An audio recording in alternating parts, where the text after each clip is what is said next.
Assalamu alaikum.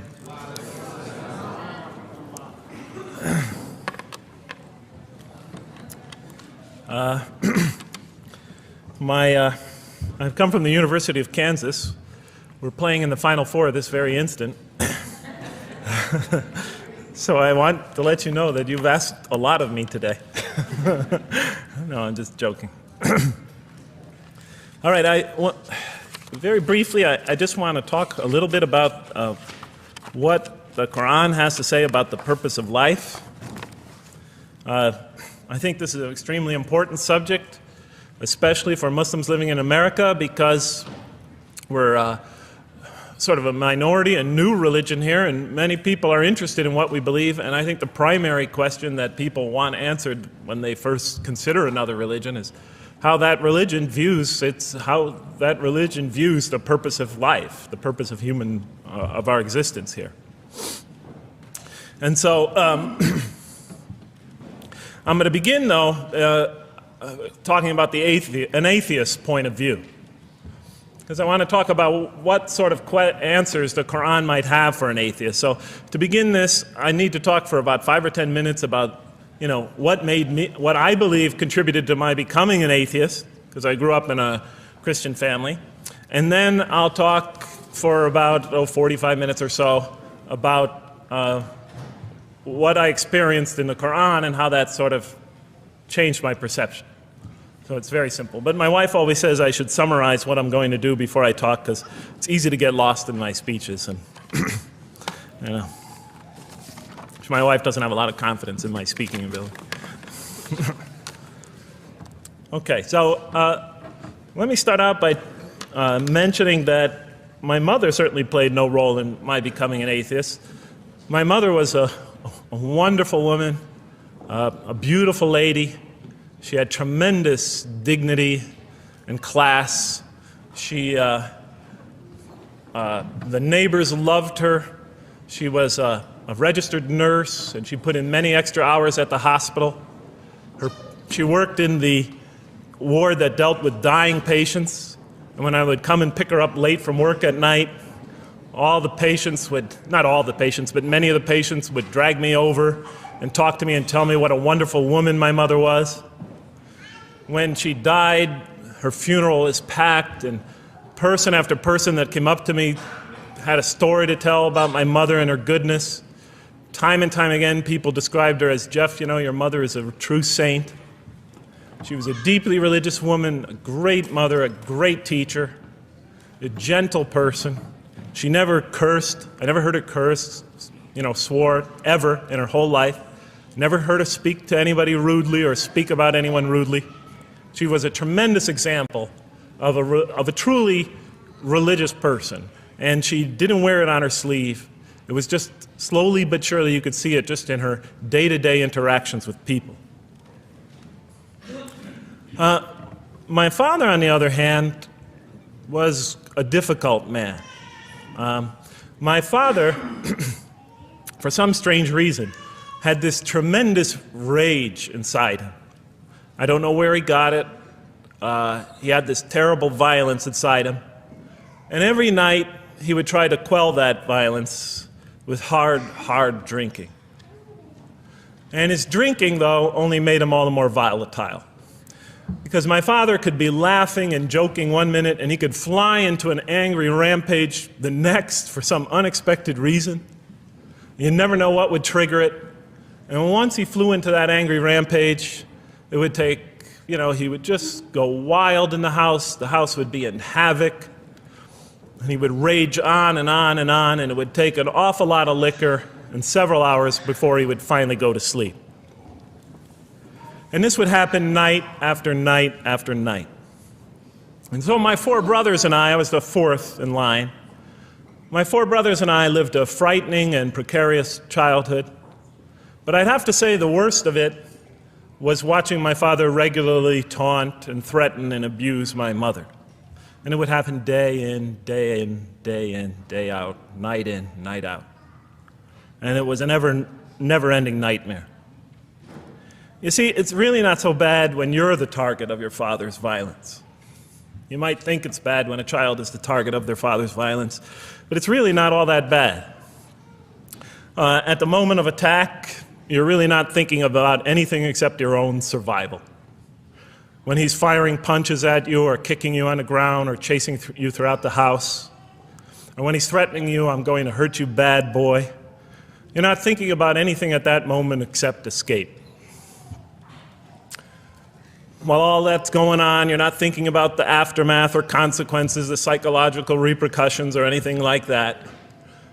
And when it's all over, you might even excuse the onslaught because you figure maybe you somehow deserved it. If not for what you did this time, maybe for something you did in the past. You could always put the blame on yourself. But a far worse fear is the terror that overcomes you when you watch your father go after your mother. Because she's the only source of warmth and kindness, of love and protection that you know. And if he were to take that away, from a little boy's standpoint, then you lost everything. But far worse than the fear is the guilt, and it comes over you from several directions. First of all, there's the guilt that comes at you upon you from the growing antipathy you have towards your father. Because we're taught to love and respect our parents, and we are born with this natural bonding attachment to them. But when you watch something like this happen night after night after night, and this rage is growing inside you, you're being pulled in opposite directions. Then there's also, of course, the guilt that comes when you think that you might be the cause of this night's violence. Maybe something you said or did that you didn't even realize triggered it. Maybe just your father's dislike of you triggered an argument between your mom and him that is now raging on downstairs. But the worst guilt of all, and it is by far the very worst, is knowing that you did nothing to stop your father from hurting your mother. Because while he raged on against your mother downstairs, you hid in your bed and you trembled underneath the covers. Maybe you whimpered and you cried and you put the pillow on your head. And thus, you traded personal respect for personal safety.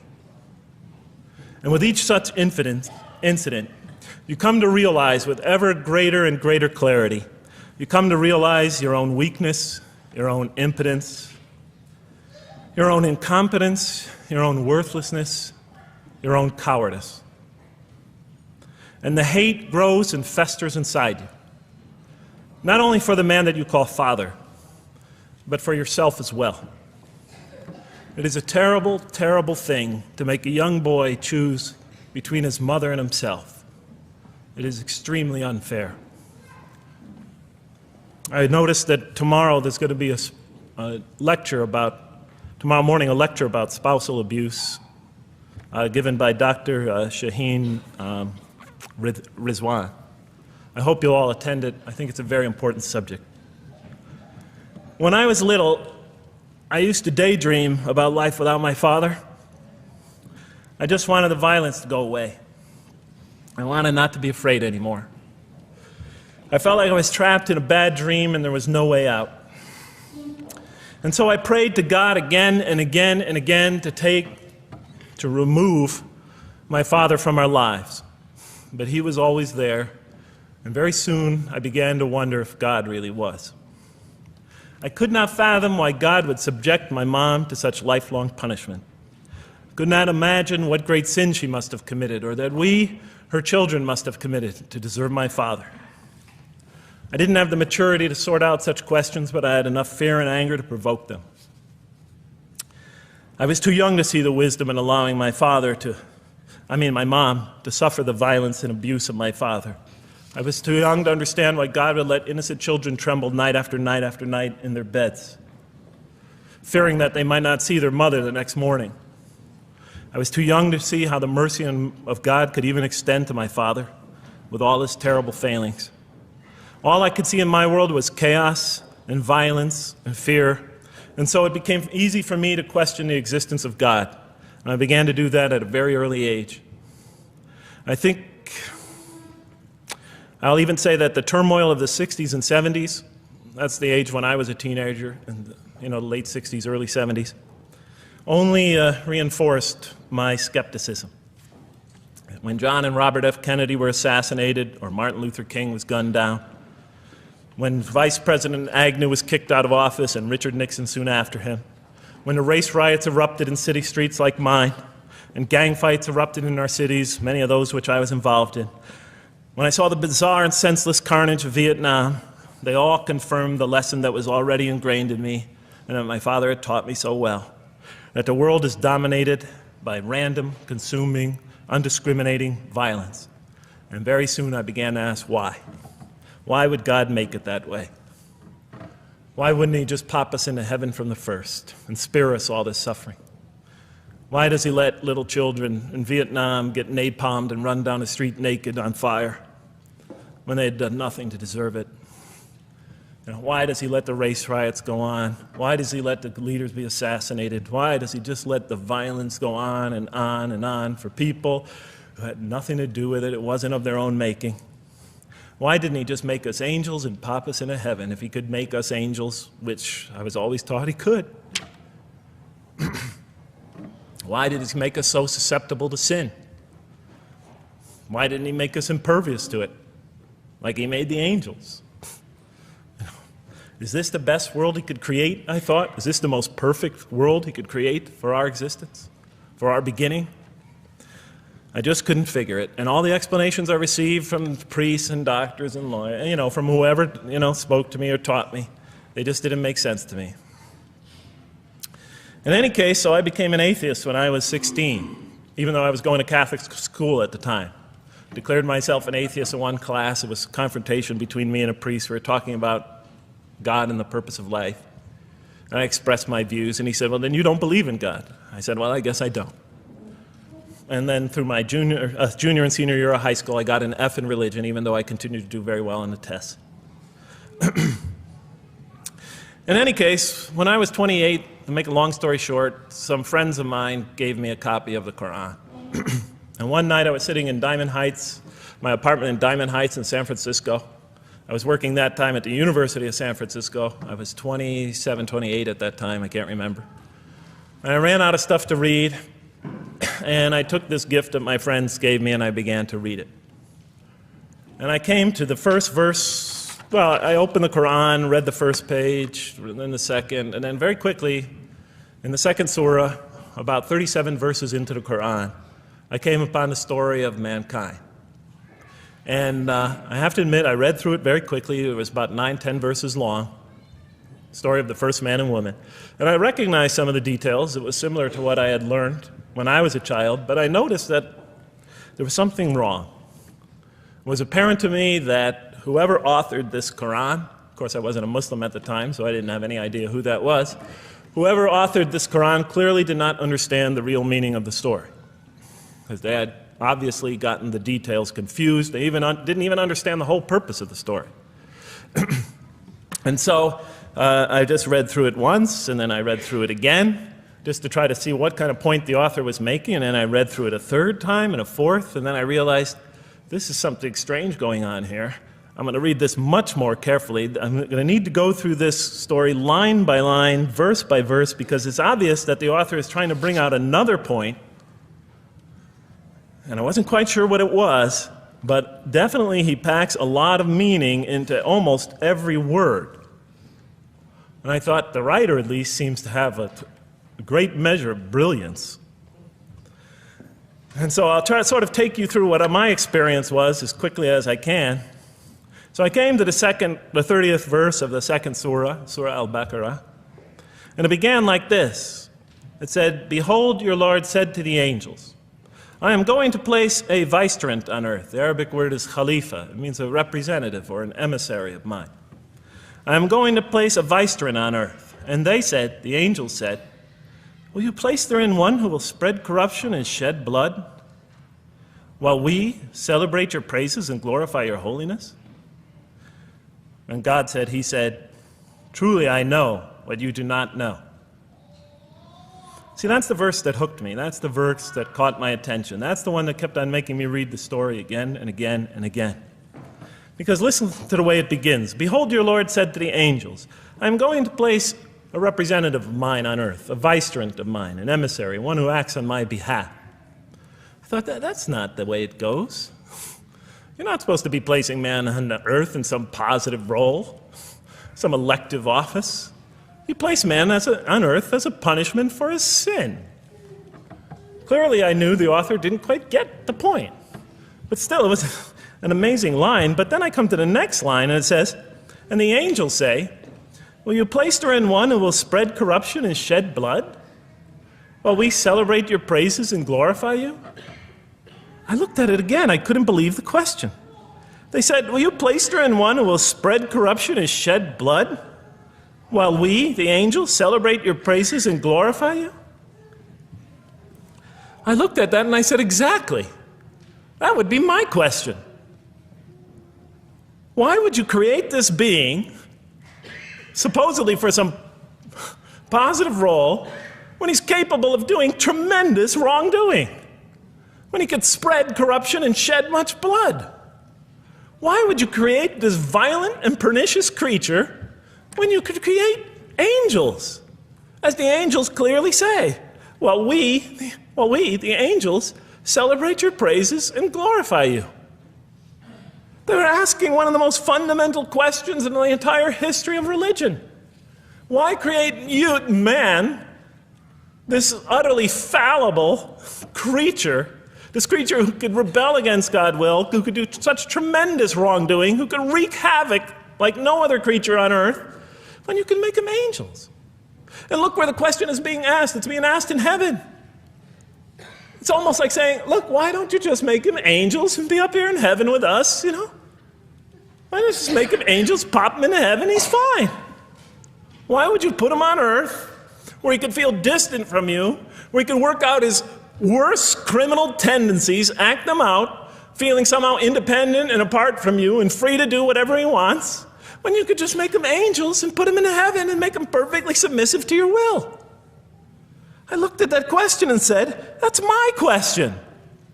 I'm not even a single verse into the story of mankind, and there before me I see my question.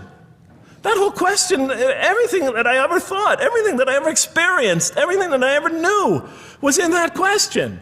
It was as if the author took my life and wanted to pick out exactly the right question to humiliate me, to provoke me, to anger me.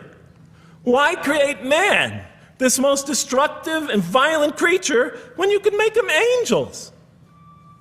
And then look at the answer. And he said, God said, truly I know what you do not know. You know, in modern parlance, we would say, I know exactly what I'm doing. I read that and said, what?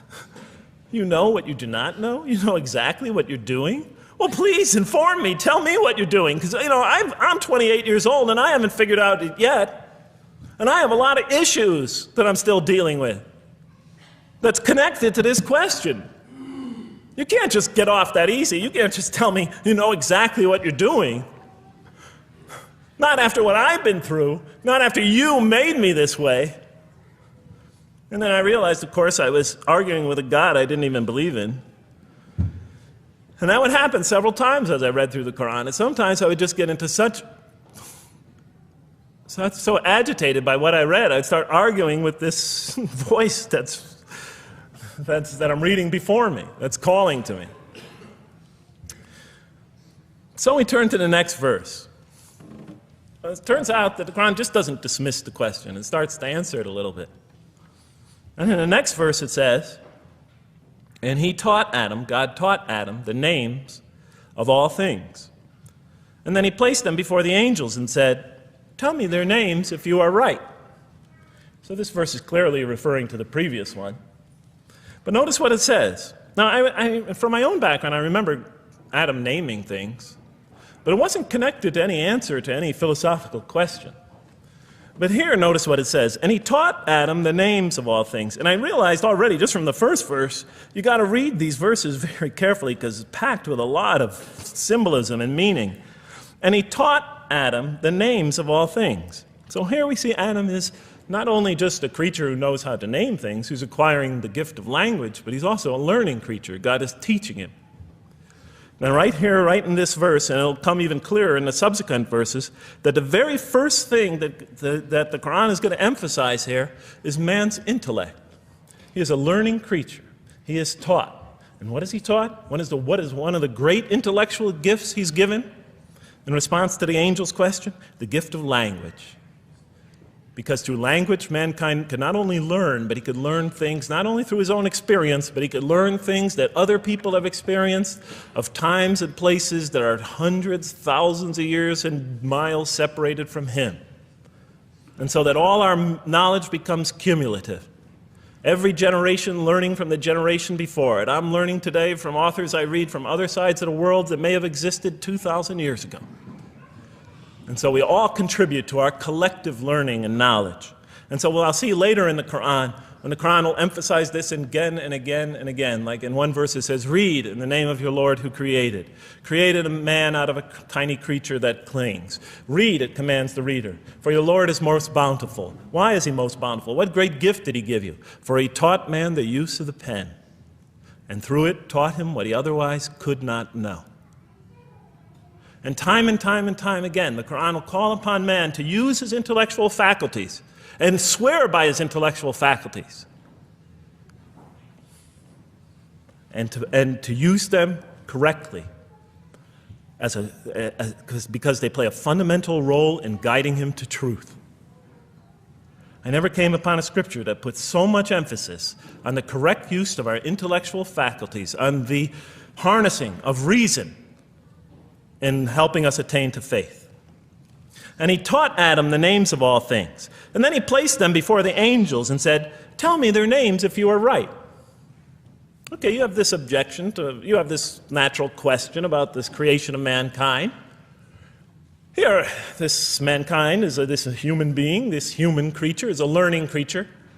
He has many intellectual gifts. Here, I'm going to place these things before you. Tell me their names if you are right about man. And what did the angels say? In the next verse they say, glory to you. We have no knowledge except what you have taught us. In truth, it is you who are knowing, the wise. They say this task, this intellectual test that's put before them is beyond their grasp. Notice what they emphasize. We have no knowledge. This would take knowledge. This would take an intellect that they don't possess. In truth, it is you who are knowing, the wise. You got it. It's easy for you. You're the knowing, the wise. You have knowledge. You have wisdom. But this would take knowledge and wisdom that is beyond us. And so in the next verse we read, and he said, "O Adam, tell them their names." And when he had told them their names, notice how it's just like it's nothing for him. For mankind, he has this phenomenal ability. And when he had told them their names, as if it's just a triviality for man, he names them.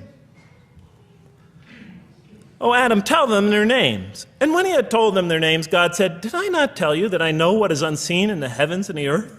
And I know what you reveal and conceal?" And he's clearly going back to the angel's question.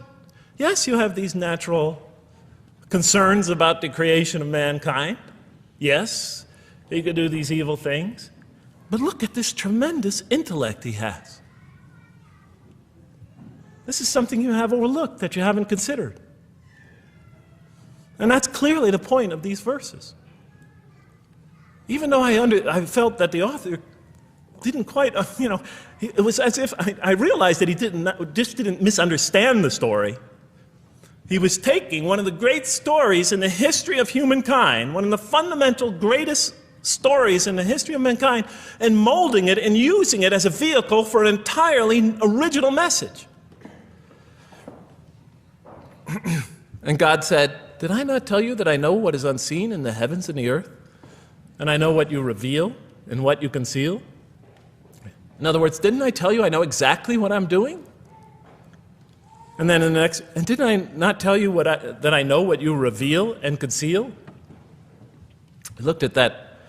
What question what did they reveal and what did they conceal? What did their question reveal and conceal? I thought about it for a minute. Oh, it's obvious. What did their question reveal? You just go back and look at the question. It revealed the sinful and sinister propensities of man. I mean, it's obvious, right? Why are you all looking at me like that? You're starting to scare me.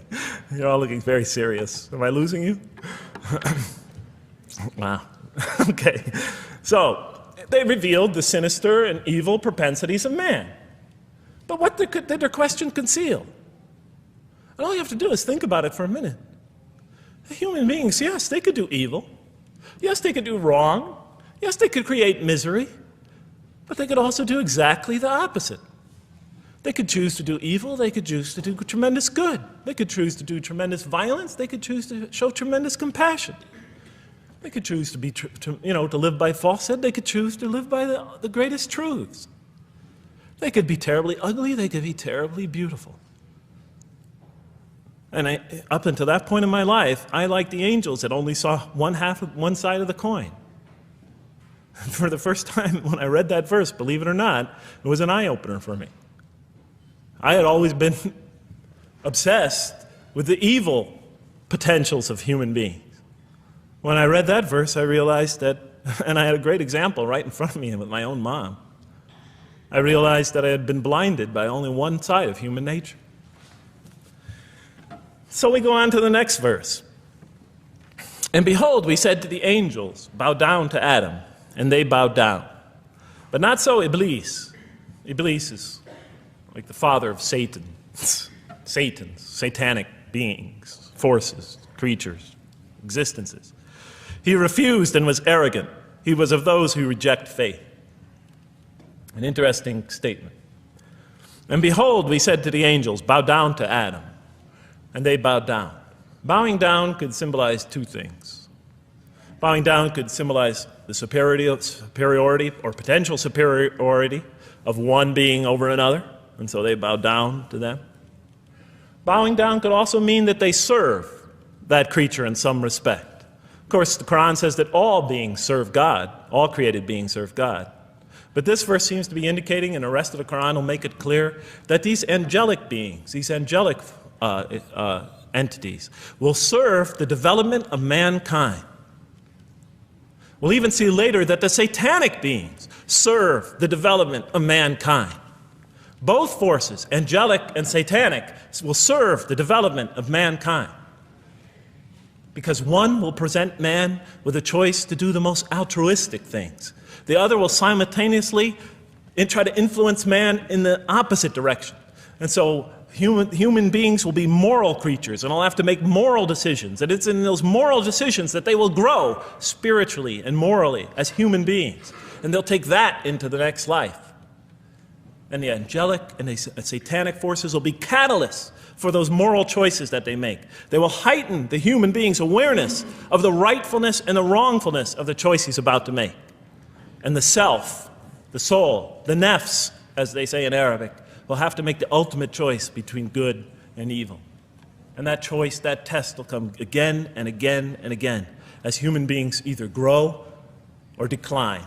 And those tests will come again and again and again to try to help him towards his spiritual evolution, to bring him back, but that choice is ultimately ours. But I'm getting ahead of myself. And so we said to the angels, bow down to Adam, and they bowed down. But not so Iblis. Iblis is Satan, this rebellious force, this evil prompter, the one who whispers into the human heart. He comes into being. And with the introduction of Satan, we have the introduction of evil, that evil influences on human beings. And notice why Iblis does not bow down. He refuses because he was arrogant. You know, we often hear what's the root of all evil? In the West, it's always money, greed, etc. Here the Quran seems to be saying that the root of all evil is not always material wants. It's not always money, it's not always greed. At the heart of evil is arrogance, putting yourself above all others, of assigning to yourself special priority and neglecting the rights of others, of pride and arrogance and envy, the source of evil. He was of those who reject faith. I looked at that verse and I said, okay, I mean, I get why you would create angels, to sort of influence man in a positive direction. But why in this story now are you introducing Satan? What sort of role was Satan play? And then, of course, you just think about it for a minute and you say, yes. The story is telling us that on one hand, we have these magnanimous urgings come from one direction. On the other hand, we have these satanic urgings coming from another direction. In other words, the Quran is telling us that man is not only a learning creature, but he's a moral creature. He has understanding of right and wrong. And God infuses those, allows those influences to come to him.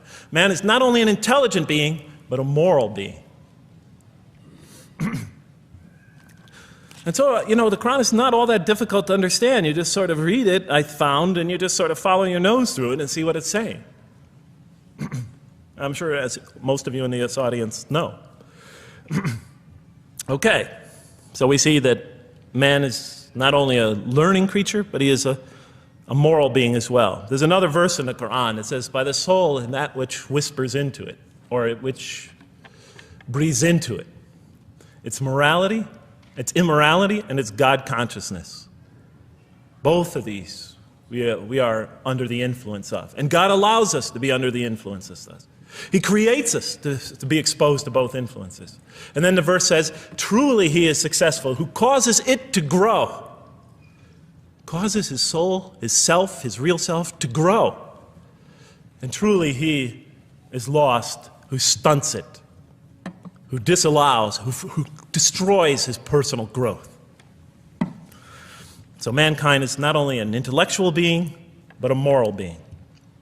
And we said in the next verse, O Adam, dwell you and your spouse in the garden, and eat freely thereof what you wish, and eat freely thereof what you wish.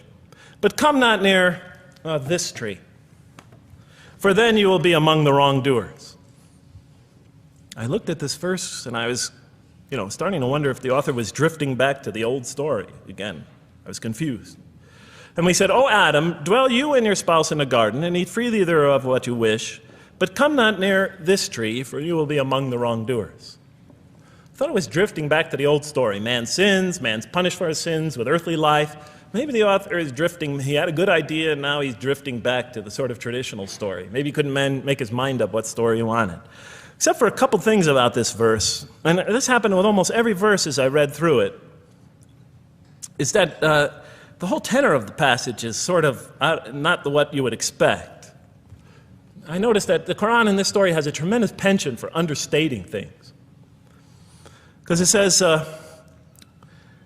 and said to Adam, dwell you and your spouse in the garden, and eat freely thereof what you wish, to Adam and his spouse. But come not near this tree, for you will be among the wrongdoers. I mean, there's no sense of God being threatened by the possibility of man eating from the tree. In this story, we don't see in this verse, we don't see that God is nervous at the prospect, that he's threatened by the prospect, that he's anxious about it. The tree that he picks, it seems like he's just picking out any tree. Nothing special about the tree. Go not near this tree, for you will be among the wrongdoers. Satan will later come to him and tell him it's a tree of eternal life, of a kingdom that never decays. Turns out to be a complete falsehood in his part. Nothing special about the tree. It's just a tree. God's not nervous at the prospect at all. In the tradition that I came from, God is threatened by the prospect. He has to put an angel with a fiery sword by to protect the tree, so that mankind never goes next to it again. I'm not putting it down, I'm just pointing out the difference of the story. They're both beautifully told. But he has to guard the tree. Why? Because if they eat from it, they'll become gods like us. This man, he already has a rebellious nature. Can you imagine if he eats from this tree? Can't let him get near that tree. But here, just, calmly says, but if you do, you'll be among the wrongdoers. God is not worried about himself. It's just warning man, making it clear that if you do this, you've committed a wrongful deed. Again, the whole tenor of all these verses that you read through it is God knows exactly what he's doing. Okay, next verse.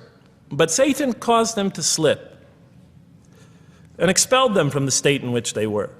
And we said, go you all down, some of you being the enemies of others, and on earth will be your dwelling place and provision for a time.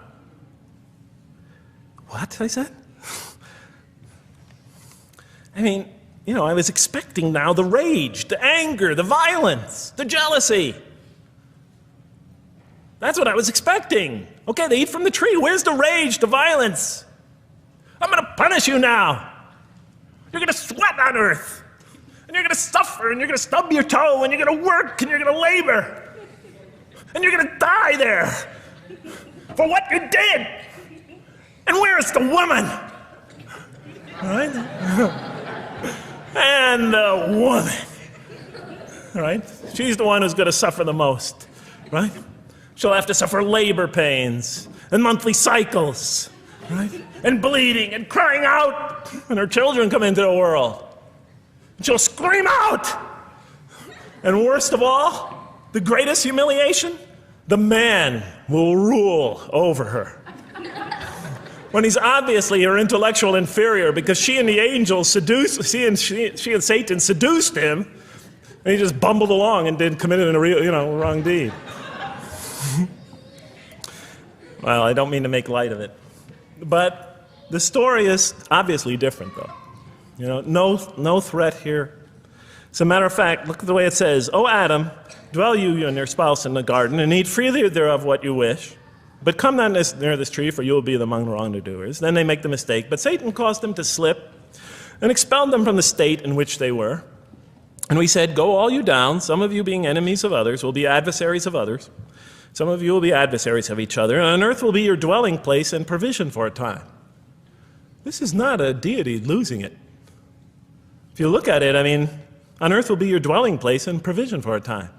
That's not the words of a God that has lost, that is really extremely upset. On earth will be your dwelling place and provision for a time. When I walked into the hotel today, and they said, and it's this nice one up here, I don't know the name, I can't remember the name of it, but it has a continental breakfast. And they said, your room will be room 111, and there's a continental breakfast in the morning. I didn't say, I didn't think they were mad at me. Because they said, you're going to sleep here, and this is going to be your provision in the morning. Oh, thank you. But notice something else about this verse. I mean, when you read these verses for the first time, I don't know, maybe I'm nuts. And many people think I am. But when you read these verses for the first time, I mean, this is just so much that catches your attention. But Satan caused them to slip. I remember, I couldn't get that verse out of those words out of my head. Satan caused them to slip. To slip? The greatest sin in the history of the human race, and it's called a slip? In my culture, slip means, you just momentarily, for a fraction of a second, you lose your focus. It's not a big deal. My Uncle Bob used to always say to me, "Jeff, I'm sorry I'm 5 minutes late, I slipped up." The understanding is it's no big deal. It's just a slip. That's what we say when we make a minor mistake. I slipped up. Don't worry about it. Never happen again. A slip, I said? Momentary loss of focus? The greatest sin in the history of humanity? Why we're all here? Why we're all suffering? Why we experience death? A slip? I didn't believe it. I went to my Arabian friends at that time. I didn't know any Arabic. They came to this verse. We went through it line by line. I said, now don't change any words. Just read them one at a time. But Satan made them, and I said, okay, this one right here. What does it mean? Tell me what that means. They looked at it. It says, slip. Slip. And expelled them from the state in which they were. A slip, I thought?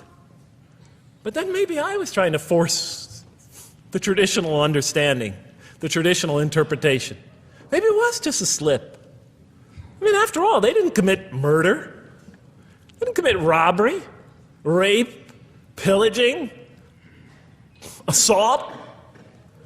They ate a couple of pieces of fruit.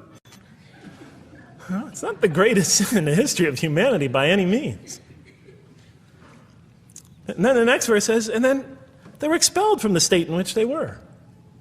Well, what state were they? Let's see now. Let's go back from where we started. First, mankind is being taught. We see he's an intellectual being. Then we show he's a moral being. Moral being means he's a being that's going to have to make choices. And then God gives him this choice. It's not a huge deal. It's not the gravest sin in the history of humanity by any means. It's minor by any standards. They make it, though. We see that God originally intended to put man on earth as his vicegerent. We see a period of preparation where he's being prepared intellectually, where he's growing as a moral creature. When does God finally put him on earth? What signals that he's ready to begin? He makes his first independent choice. It's not the worst deed in the history of humanity. It's minor on anybody's scale, but it shows that mankind is ready to act on his own, to be his own, to make his own choices, that God has empowered him to make choices, and he's ready to make them and carry them out, and see them most often to their expected ends, if God wills. And that seems to be the only real significance of it. But I thought, maybe I'm getting this wrong. Maybe God just blows off into an angry rampage the next verse. So I look at the next one and it says, and then Adam received words from his Lord. And God turned to him mercifully, for he's oft returning, ever merciful. Well, if I had any doubts up till now that God is not enraged by what this has happened, that God hasn't prepared mankind for this choice, for what was eventually going to happen, that all this was preparation for mankind to begin his earthly sojourn in this famous allegory.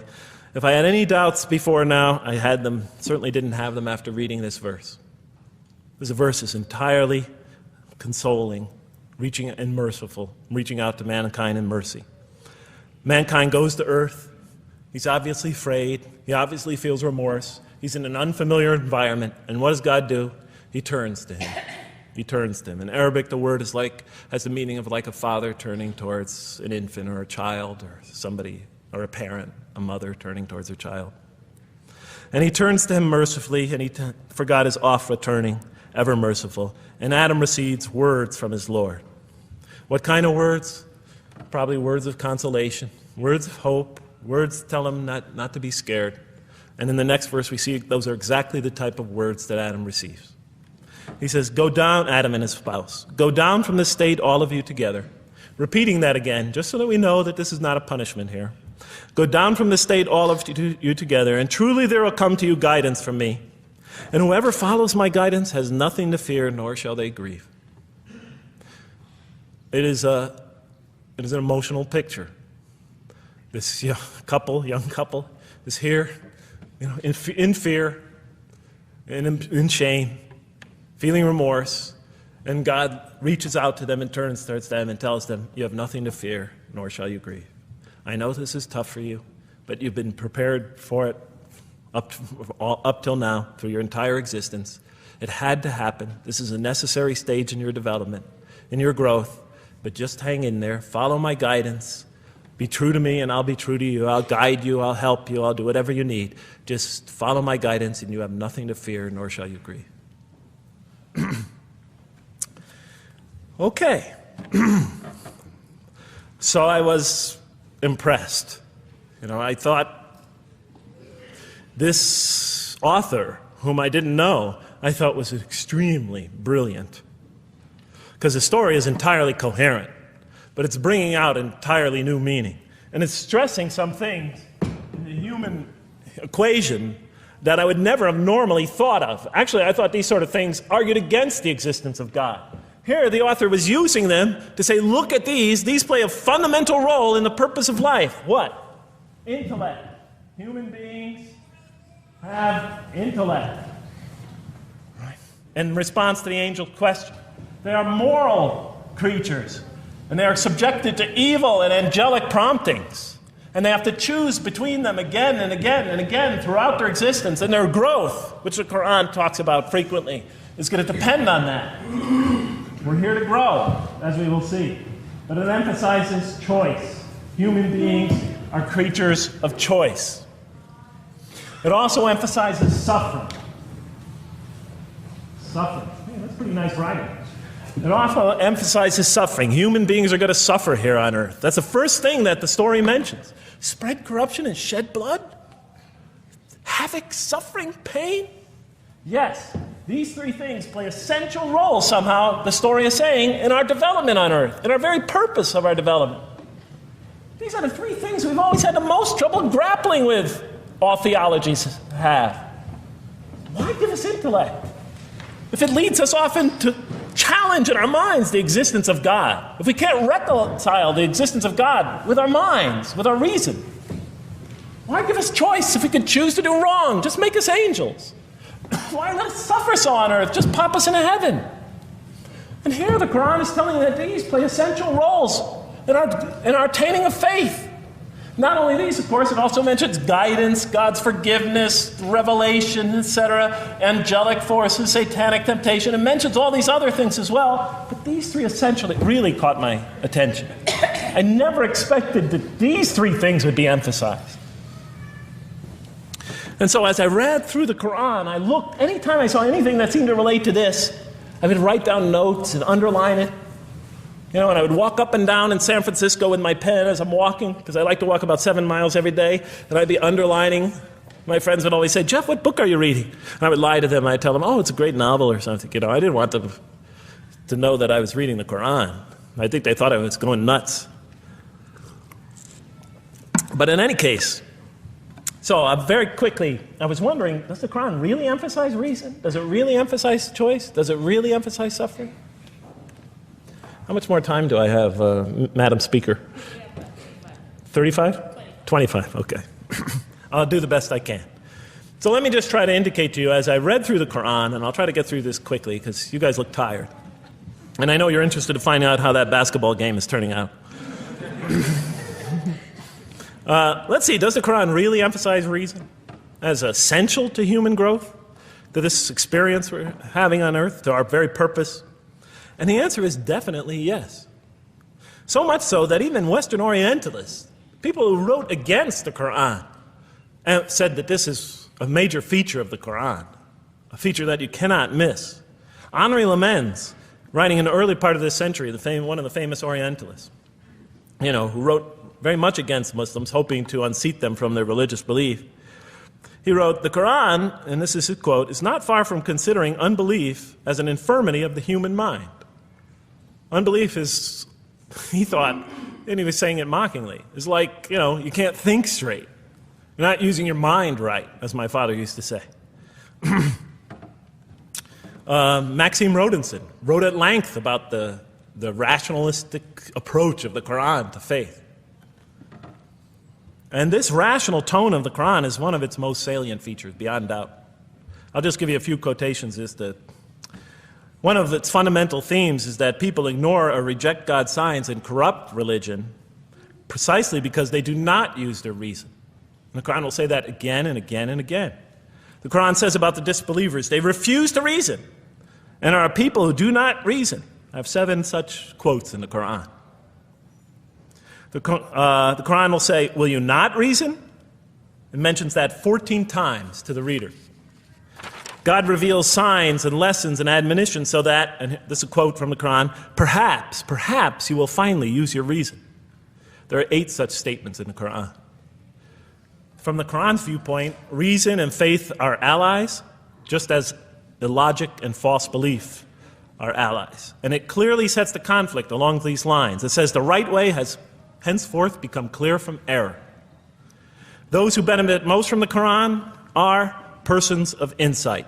16 such statements in the Quran. Firmly rooted in knowledge, 8 such statements. Use their reason, 10 such statements. Stand on clear evidence and proof, 7 such statements.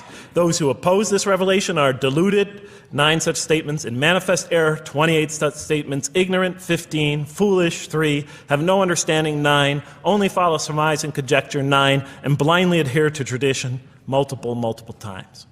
It states that. In an almost Socratic style, the Quran repeatedly quizzes the reader and calls into question his or her assumptions. Again and again, it asks us, what do you think? 18 such statements. Have you considered this or that? 13. Did you suppose? 7. Sounds like a math teacher. Do they not ponder? 2 such statements. Do you think? Do you even think? 18 such statements. The message is clear. To gain truer faith, we need to free ourselves from inherited notions and examine our beliefs rationally. Learning plays a key role in human development. Read the Quran, exhorts the reader. For God taught us the use of the pen and taught humankind what it otherwise could not know. In life, nature, and history, in the Quran, there are signs and lessons for those who are wise. There are 21 such statements. The Quran states over 100 times that it has been revealed to make things clear. I thought the author of this Quran must have had a strong mathematical insight, a natural mathematician.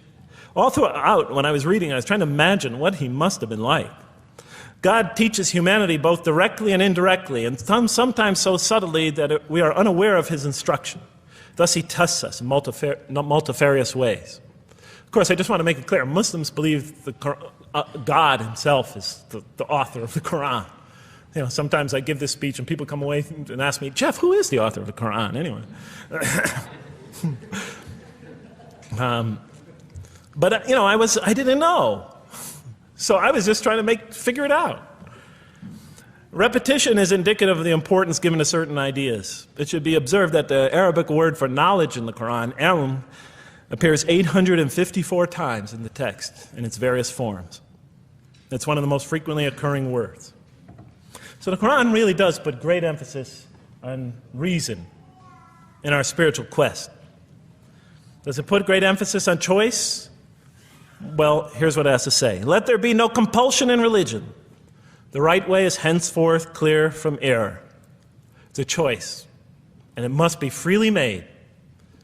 And it's a choice between correctness and error, between right and error, between reason and falsity. Had God willed, he could have indeed guided you all, it says in the Quran. I went, why not, I thought. Why not just guide us all? Why let some of us choose to go this way and that way?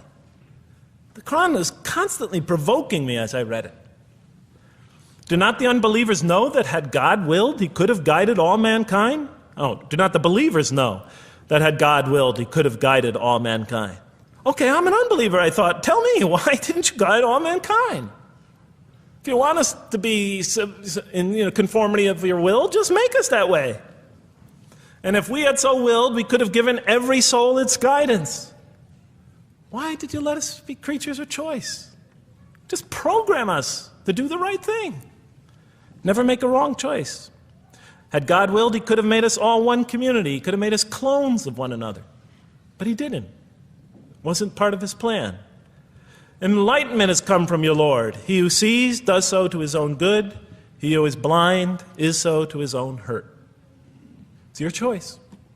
It says it again and again in the Quran. Remember when I was reading this, I was a disbeliever. And this scripture is constantly reminding me, it's your choice, Jeff. It's no compulsion in this. It's your choice. It's up to you. You're probably not reasoning correctly here. Think a little harder. Come on, try. Just a few more steps. And whoever is guided is only to his own gain, and whoever is stray, I am only a warner. It's your choice. We have revealed to you the book with the truth for mankind. He who lets himself be guided does so for his own good. He who goes astray, it's to his own hurt. It's his choice. There are many, many such references. I'll stop there. But you get the point. The Quran clearly emphasizes that choice plays a key role in our development. But what about suffering? Suffering's the biggie, right? That's the real major question. What does the Quran have to say about suffering? Because every religion deals with suffering in a different way. It's either something you have to be saved from, and so some religions stress salvation, or it's something that you have to sort of transcend through meditation and training so you can sort of not feel it so much, get above it and beyond it. Some religions see it as primarily punishment. Some see it as, some of the more ancient religions see it as the result of the precarious and whimsical, control of many gods working against each other, playing with human beings. Different religions have dealt with it in different ways. But almost all of them, I would indeed say all of them, have sort of seen it as something not so good. But let's see what the Quran has to say about it. Something to be avoided, to transcended, to be saved from. The Quran says just the opposite. You are going to experience it. You will suffer in this life. And it plays a fundamental role in your development and your growth and in what you are to become.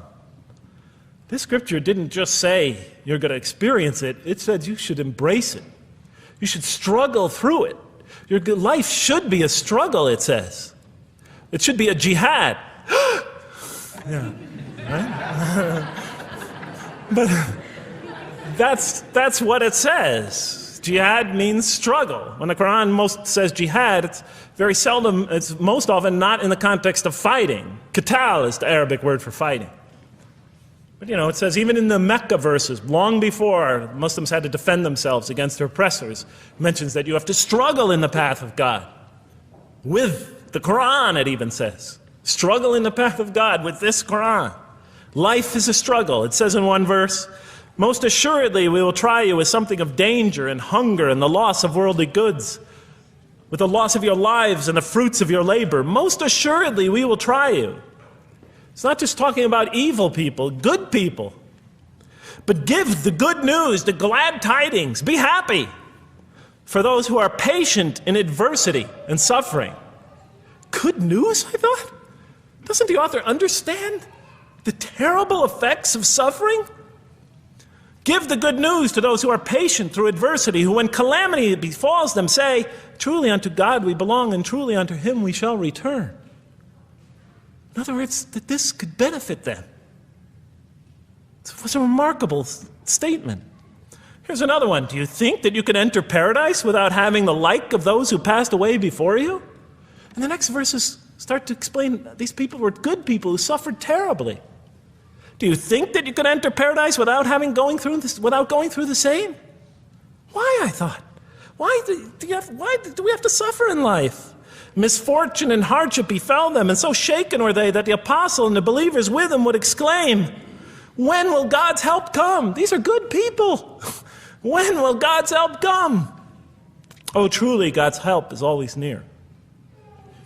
You will certainly be tried in your possessions and yourselves, the Quran tells the reader. You're going to face hardship. It's guaranteed. Every soul must taste of death, and we try you with calamity and prosperity, both as a means of trial. And to us you are returned.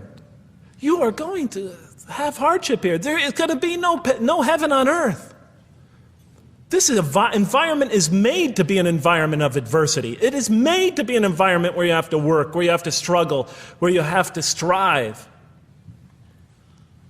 And it plays a key role. Oh man, truly you've been toiling to your Lord in painful toil, but you shall meet him.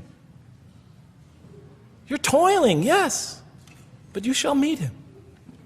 We certainly created man to face distress. What, I thought?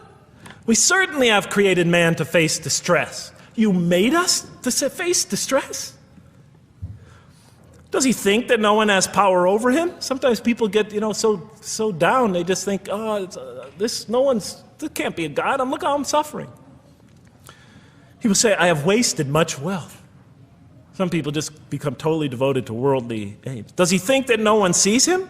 Have we not given him 2 eyes to see with, a tongue, and 2 lips to communicate with, to learn from by communicating? Can't he see around him? Can't he tell from communication with other people? Haven't we pointed out to him the 2 conspicuous ways?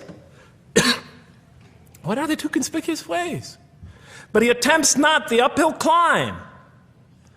One of them is the uphill climb. And it says this is the way you should be pursuing. And what will make you comprehend the uphill climb? It is to free a slave, or to feed in a day of hunger an orphan nearly related, or the poor one lying in the dust.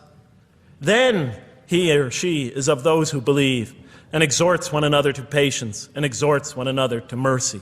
You have not attained to faith until you struggle the uphill climb. It's telling us you should pursue the uphill climb. What is the uphill climb? Reaching out to your fellow man who suffers, to feed the poor one, to help the poor soul that's lying in the dust. And all over the world there are people in that state. And we watch the news as if it's just entertainment. And the Quran tells us this is something you should involve yourself in. That is the road that you should travel. It describes a successful life as an uphill climb. Well, I can see I'm running out of time, so I'm going to have to tie this up in about 15 minutes, I guess. But definitely the Quran emphasizes these three elements in the human drama. But as I read through it, I couldn't see how it all fit together. I mean, why didn't God just... Why? Why do we have to experience these? What purpose do they play? Just pop us in the head and beam us up, I thought.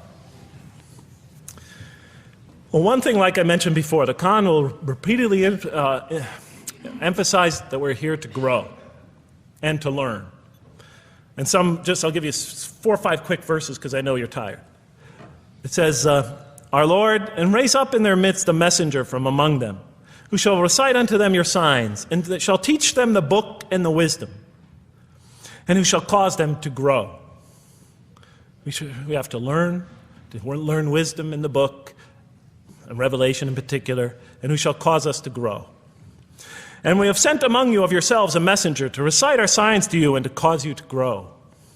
Truly God was gracious to the believers, this is in the 3rd surah, when he raised up from among them a messenger from themselves to recite his signs to them and to cause them to grow. It is he who has sent among you who has sent among the unlettered people a messenger from among them to recite his signs and to cause them to grow. These are all distinct references. Just 2 more. There are many more. And the soul and that which breathed into it, its immorality and its God consciousness. He is indeed successful who causes it to grow, and he is indeed a failure who stunts it. And in the 92nd surah, Surah Al-Layl, it says, Far removed from it will be the righteous who give his wealth that he may grow. So the purpose somehow is to grow. We're in a growing, learning, developing experience. We weren't just created when we came into the world. This is actually a stage of our creation. Just as our development in the womb was a stage in our creation, our essential stage in our physical creation, this is an essential stage in our personality creation, in the creation of our real being. That which we take into the next life, our essential selves. We've gone from the physical creation in the womb, primarily physical, now to the human creation, the personality creation in this stage. I thought maybe I'm, projecting my own neurosis into the scripture. Maybe it doesn't really emphasize that life has a purpose. But time and time again, I would find it does. For example, just quickly it says, those who remember God standing and sitting and lying down and reflect upon the creations of the heaven and earth and say, Our Lord, you did not create all this in vain. You did not create all this in purpose. Just when I was starting to think, maybe the Quran really doesn't state a purpose of life. It really doesn't mean there's a real purpose of life. Maybe I'm reading into it something that is there. I would come upon verses like that would force me to just read a little further, make me think, well, maybe it's just around the corner. We have not created the heaven and the earth and whatever is between them in play. If we wished to take a sport, we could have done it by ourselves, if we were to do that at all. God doesn't create to satisfy his whims or fancies or entertain himself. Do you think that we created you purposely and that you will not be returned to us? It says in the 23rd surah, the true sovereign is too exalted above that. In the 44th surah, we did not create the heavens and earth and all that is between them in play. That serves a purpose. Now, what sort of purpose can it possibly serve? So I tried to, apparently the Quran speaks about believers and those who are the rejectors. You have the believers on the one hand, the rejectors on the other. Now apparently God has created us to be believers. So I tried to study what the Quran has to say about the believers, and it's a natural thing to do, to see what it wants us to become, if it has anything to do with these essential elements that it stated. I mean, it's a natural way to approach it. I think you agree. Do you agree? Somebody nod your head. That's what I say to my math students. Just one head nod is enough for a mathematician. Get one head going, okay, I did my job. Okay. So, how does the Quran describe the believers? What are they supposed to attain to? What is their ultimate thing that they're supposed to get? What are they ultimately supposed to achieve? And it's very clear when you read the Quran that what they will achieve in this life and will experience to so much greater degree in the next is they will experience a relationship of love with God. They will turn to God in love and God will turn to them in love. In the Quran, God's mercy, compassion, forgiveness, kindness, beneficence, warmth, generosity, all the things we normally think associated with God are freely given to all mankind. But when the Quran speaks of God's love, we would normally think of that as God's love. But when the Quran speaks about God's love, it's talking about something very special. This love is always presented as a relationship between two. If we do not turn to God in love, then we just receive His mercy, forgiveness, kindness, beneficence, warmth, generosity, all those wonderful nurturing things, His nurturing, and we reject it. And so we never really experience that love, because we never really turn to it and open ourselves up to it.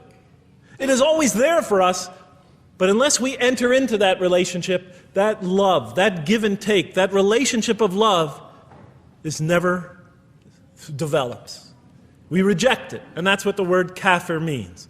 It means to reject, to turn your back, to ignore, to throw something, a gift that someone gives you behind your back.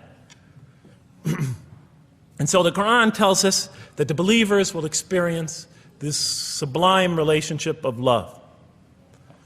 It says, "Yet there are men who take others besides God as equal, loving them as they should love God. But those who believe love God more ardently. Say, if you love God, follow me, and God will love you and forgive you your faults, for God is the forgiving, the merciful. O you believe, if any from among you should turn back from his faith, then God will assuredly bring a people he loves and who loves him." And throughout the Quran, I'll mention time and time again that God loves the believer. God loves this type of person. God loves that type of person, and so forth and so on. So it's quite, and I'm trying to pick the speed up here, so you'll have to excuse me for that.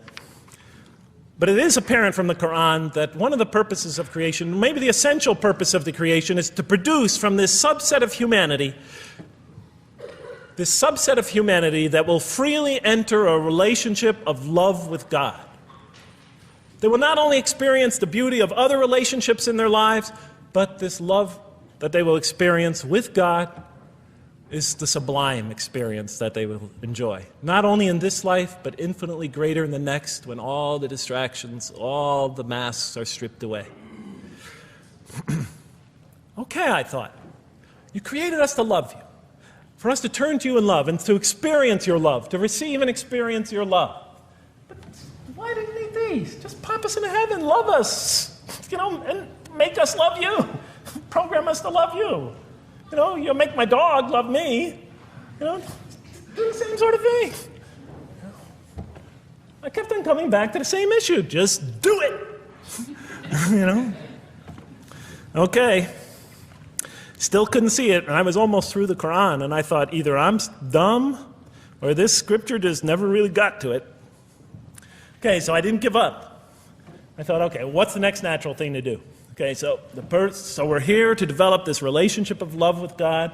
The Quran tells us that, if we are believers and we do good, we'll experience great joy and peace in this life, not only through our relationship with God, but through complementary relationships with all the people around us, and this world will be a one for us of peace and serenity, even though we have to struggle and survive and suffer.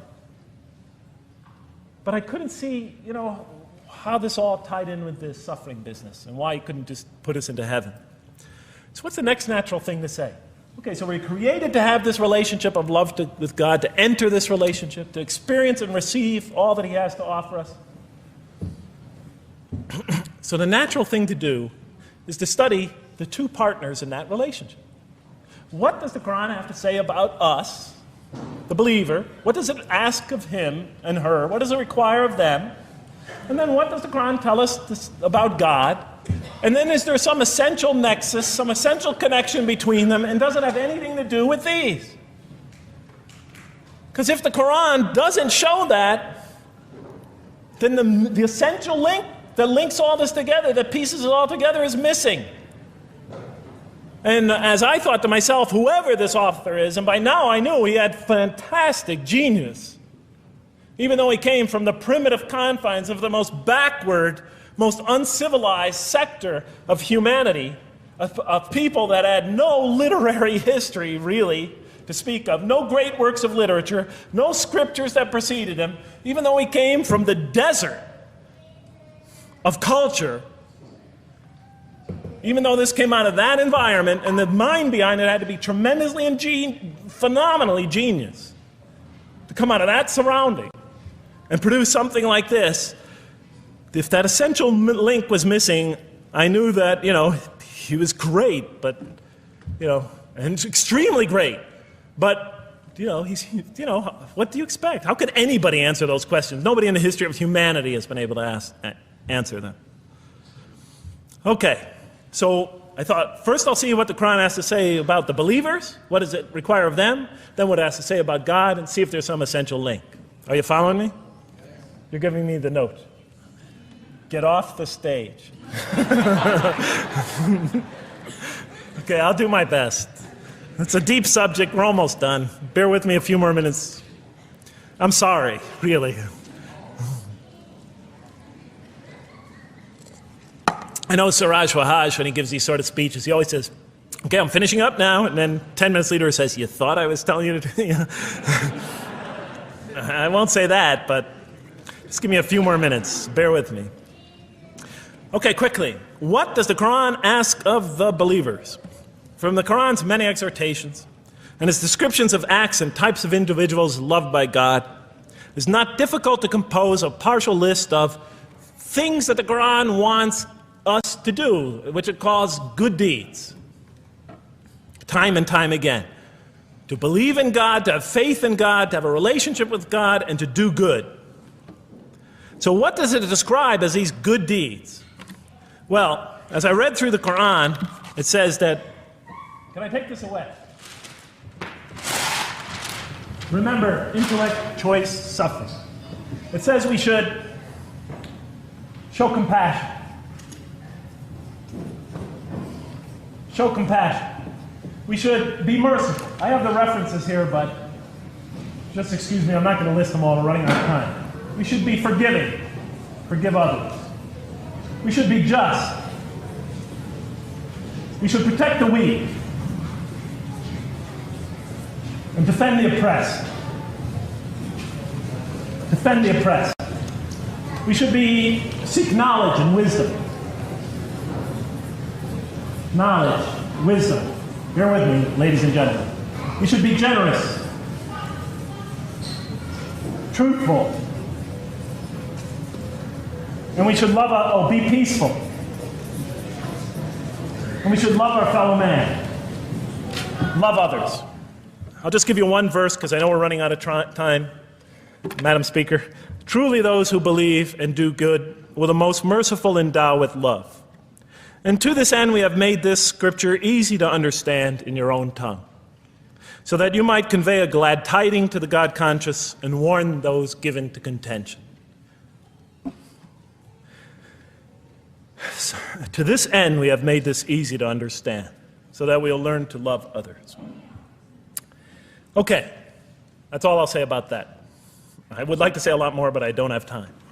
Now, what does the Quran tell us about God? You have to realize I'm just about through with the Quran here, my first time reading it. And now I was really caught. I searched my head. What does the Quran tell us about God? It tells us nothing could be compared to him. That he's outside anything that we may compare to. That our definitions do not encompass him. That our reason cannot comprehend him. That he is transcendent and we are finite. That he is immortal. He transcends time and space and we are bound by it. That he is immortal, we are mortal. He is uncorporeal, we are corporeal. That we have no way of comparing ourselves to him. Nothing could be compared to him. I thought, oh my God, I'm so close and yet so far. Because I'll never understand the essential link between us and God and why these three things fit into place. Because the Quran tells us that we could never really quite understand God. Or at least that's the way I thought. And so I put down the Quran when I had finished it. And much to my dismay, I was honestly disappointed because I thought The author made a brilliant, brilliant, brilliant, brilliant try, but he never quite made it. And so I was sitting in front of, about 3-4 weeks later, I was sitting in Diamond Heights in my apartment watching a football game, I think it was. And you know, sometimes things just slip into your minds when you least expect them, and I'm sitting there watching it, and all of a sudden into my mind came a thought. And I said, wait a minute. The Quran does tell us so much about God. It tells us again and again and again, but somehow I just missed it. Just skimmed over it every single time. Because if you turn to almost any page, if you turn to the beginning of any surah, you could see time and time again essential information about God that I just thought was sort of a literary device, something to make it just sound more beautiful. Because if you turn to the beginning of any surah, you'll see the words Bismillahir Rahmanir Rahim, in the name of God, the most merciful, the most compassionate. If you read almost any passage, long passage, when you come to the end of it, it's punctuated by dual attributive statements like God is the merciful, the compassionate, God is the forgiving, the gentle, God is the kind, the protector, God is the generous, the truthful, God is, and so forth and so on. There are tens of thousands of such references in the statements in the Quran. What the Quran defines as God's most beautiful names, His attributes of perfection, repeated again and again and again on almost every page. And as I sat there, sitting by the television, I started to jot them down in my, on my little piece of notebook there. Same notebook I used to jot these down before. And I began to list from my own mind the attributes of perfection as I remembered them. And they were, God is the compassionate. God is the merciful. God is the forgiving.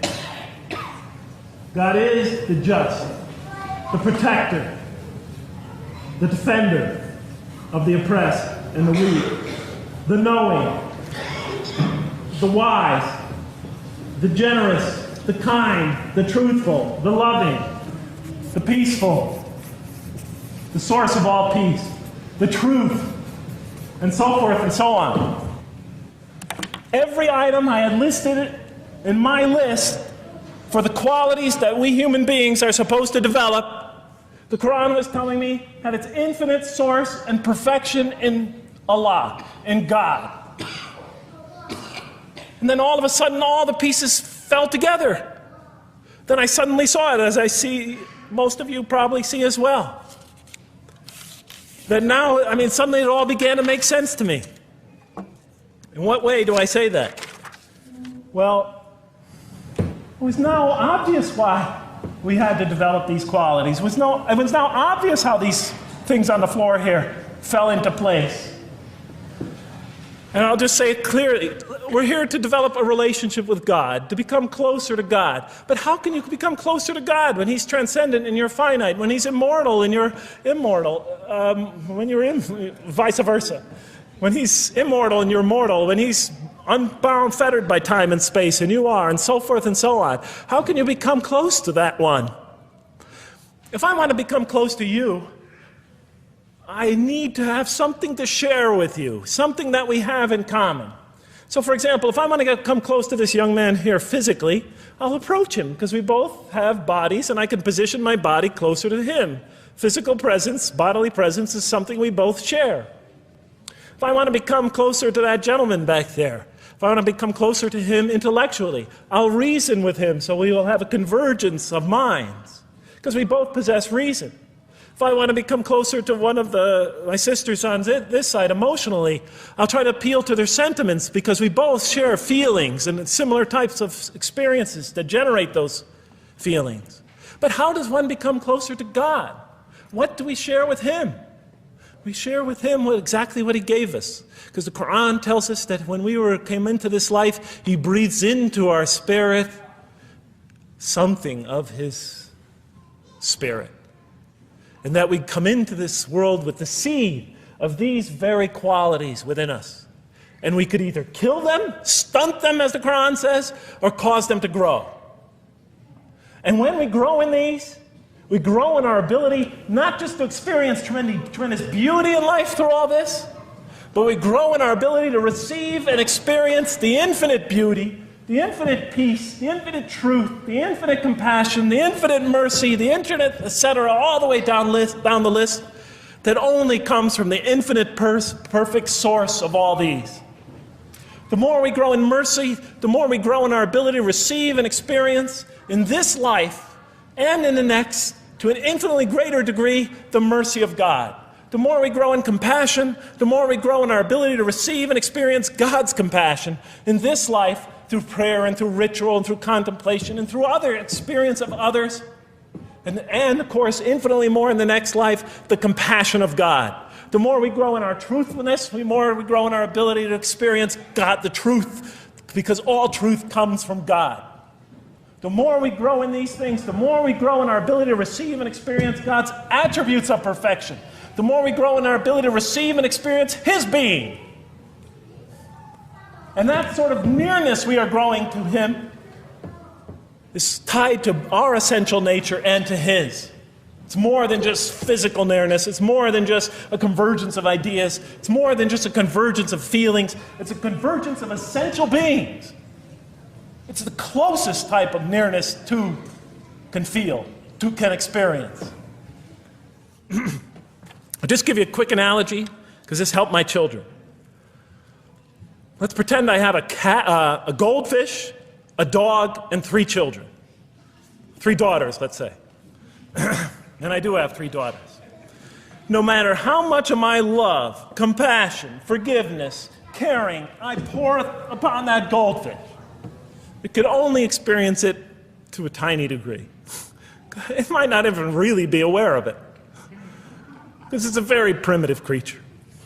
But my dog, on the other hand, when I show it all my kindness, all my love, all my compassion, all of what is essentially me, it can experience it to a much higher degree than my goldfish. And through its interaction with me, through its own trying to give its own self to me, we could experience a quite wonderful relationship. But my children, especially as they grow older and go through their own experience and their own development, could receive and experience all the love and the compassion and the forgiveness and the caring and the generosity and the protection, everything I have to offer. They could experience my being to a much higher degree than my dog ever can. And we could have a relationship of beauty that I could never have with my dog. As much as I love animals, having had 3 daughters, I know that the relationship that you have with 3 beautiful daughters could never even come close. No other relationship could approximate that. Of course, my relationship with my wife is also extremely beautiful, and she might hear this.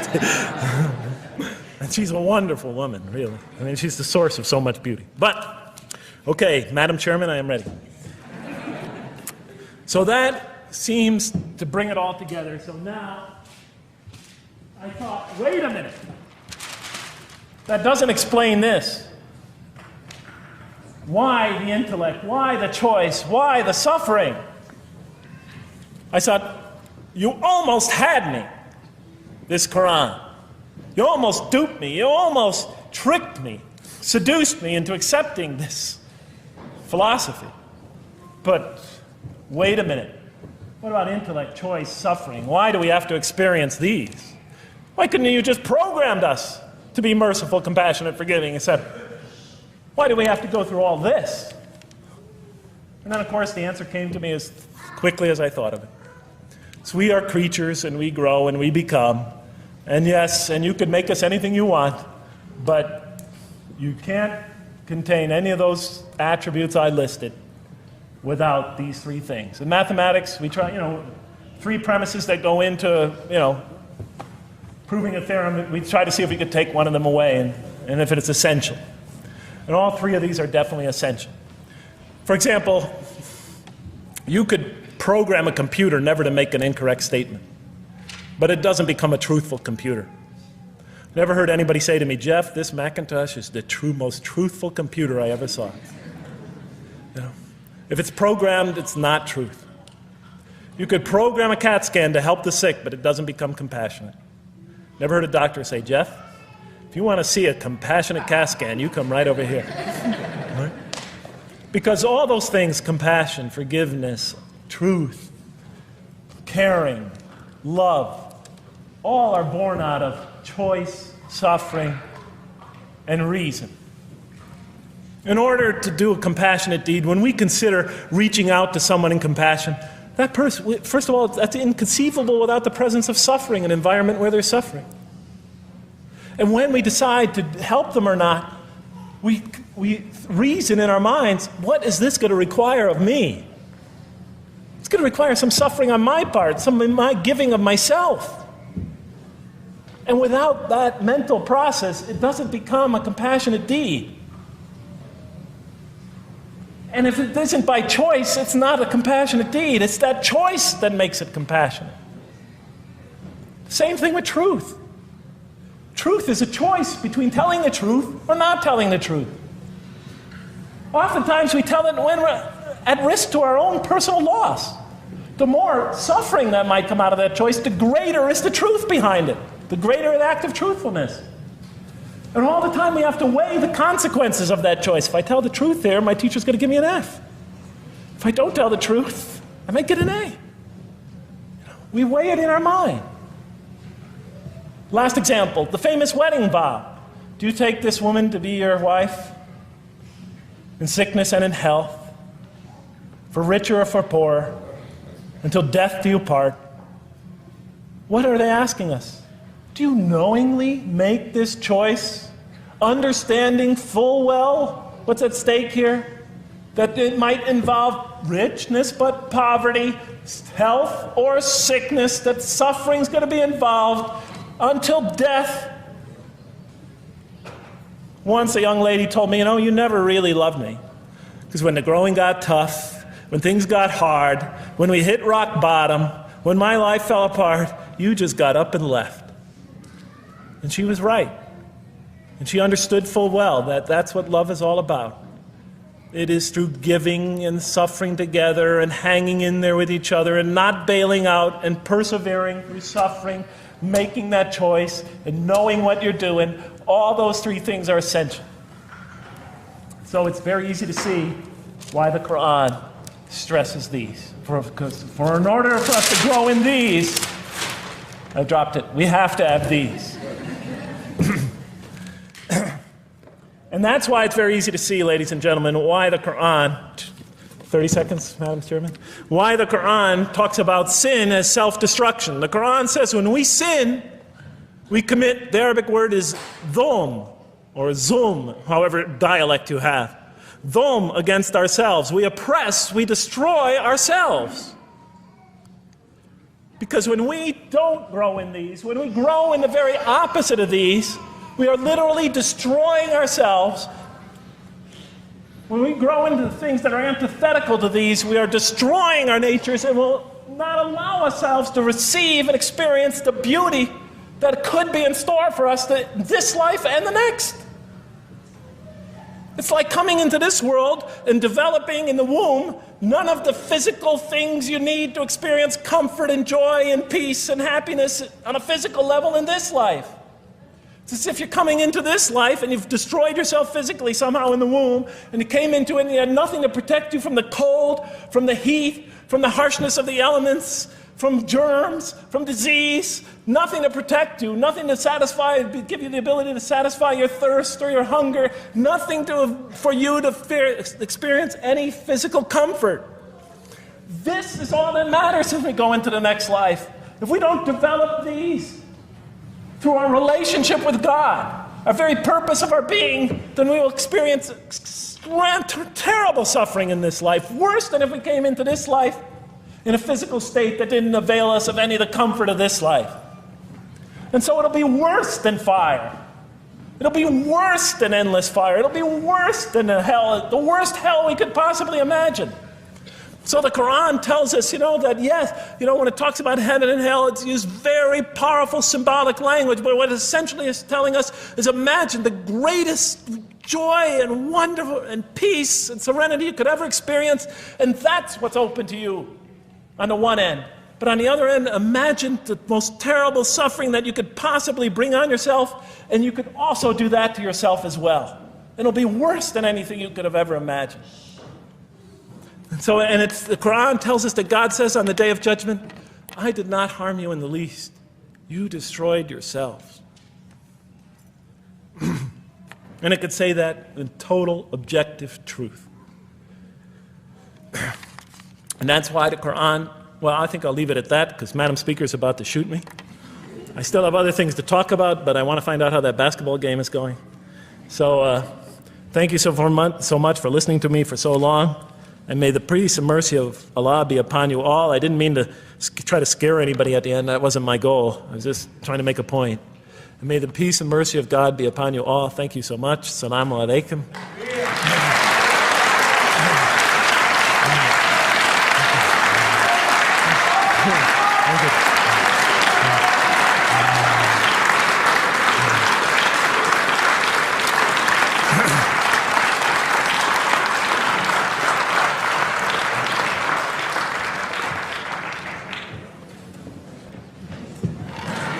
All right, we'd like to thank Dr. Lang for that very heartfelt, very long